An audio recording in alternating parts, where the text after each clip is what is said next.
time, there was a little boy named Abdul Hadi. He gave away everything he had to help others, and then a wonderful surprise awaited him. Abdul Hadi, congratulations on your good marks. Here's some money. Go and enjoy your favorite ice cream. This is for you. Go ahead and take it. Wow, thank you so much, Mom. I'm going to the shop right now. I can't wait to buy my favorite ice cream. Today is a happy day. I'm going to enjoy my favorite ice cream. Please help me. I haven't had any food for 2 days, and I'm very hungry. I was going to buy my favorite ice cream with this money. What should I do now? Abdul Hadi, look at this poor old man.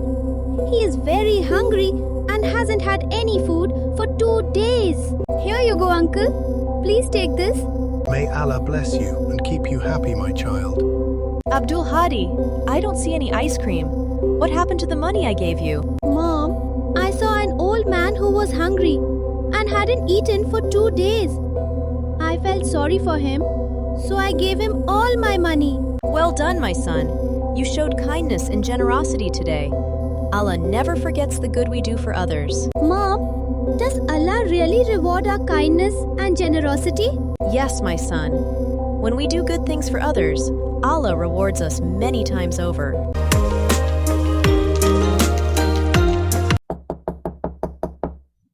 Assalamu alaikum, sister.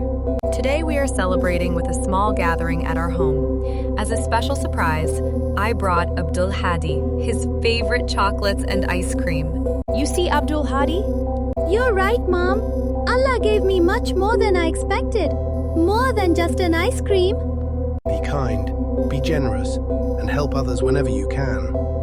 Allah sees every good deed and rewards it with countless blessings. Hello, kids.